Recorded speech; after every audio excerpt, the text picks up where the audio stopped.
महाराष्ट्रात मराठी माणसांसाठी काम करणाऱ्या एका अतिरेकी संघटनेचा सदस्य म्हणून मला पोलीस आयुक्तांकडून नोटीस मिळाली आहे. हे म्हणणं आहे मनसेचे नेते राजू पाटील यांचं. मराठीच्या मुद्द्यावरून मीरा भाईंदरमध्ये एका व्यापाऱ्याला मनसैनिकांकडनं मारहाण करण्यात आली होती. त्यानंतर परप्रांतीय व्यापारी आक्रमक झाले होते. त्यांनी मोठा मोर्चा मीरा भाईंदरमध्ये काढला होता. या मोर्चानंतर आता मनसेकडनं देखील मीरा भाईंदरमध्ये मोर्चाचं आयोजन करण्यात आलं आहे. या मोर्चाच्या आधीच आता मनसेच्या नेत्यांना पोलिसांकडनं नोटीस पाठवण्यात आल्या. दुसरीकडे मनसेचे नेते अविनाश जाधव यांना मध्यरात्री 3च्या सुमारास पोलिसांनी ताब्यात घेतले. त्यामुळे मनसे आता पुन्हा एकदा आक्रमक झाली आहे.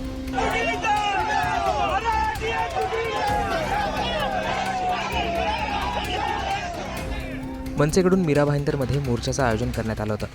बालाजी हॉटेल ते मीरा भाईंदर रेल्वे स्टेशनपर्यंत हा मोर्चा निघणार होता. परंतु या मोर्चाआधीच आता मनसेच्या नेत्यांना नोटीस पाठवण्यात आल्या. संदीप देशपांडे, राजू पाटील यांना नोटीस पाठवण्यात आली आहे. तर दुसरीकडे ठाण्याचे मनसेचे जिल्हाध्यक्ष अविनाश जाधव यांना पोलिसांनी पहाटेच ताब्यात घेतले. या नोटीस मिळाल्यानंतर संदीप देशपांडे आक्रमक झाले असून अविनाश जाधव यांना जरी ताब्यात घेतलं असलं तरी मोर्चा निघणार असं संदीप देशपांडे म्हणाले. राजू पाटील यांनी देखील ट्विट करत त्यांना मिळालेल्या नोटीशीची माहिती दिली आहे. राजू पाटील त्यांच्या पोस्टमध्ये म्हणतात, महाराष्ट्रात मराठी माणसासाठी काम करणाऱ्या एका अतिरेकी संघटनेचा सदस्य म्हणून मला माननीय पोलीस आयुक्त मीरा भाईंदर, वसई विरार यांच्याकडनं नोटीस मिळाली. आम्हाला अतिरेकी संबोधणाऱ्या श्री आशिष शेलार व महाराष्ट्र राज्य सरकारचे मनापासून धन्यवाद.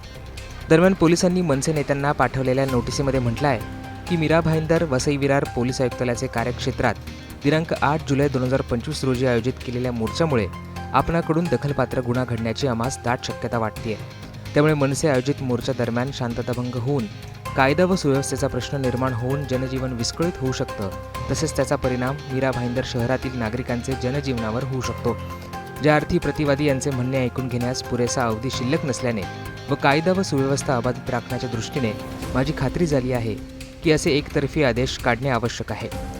दरम्यान आता पोलिसांनी मनसे कार्यकर्त्यांची धरपकड सुरू केली आहे. त्यामुळे याचे काय पडसाद उमटणार हे पाहणं महत्त्वाचं असणार आहे.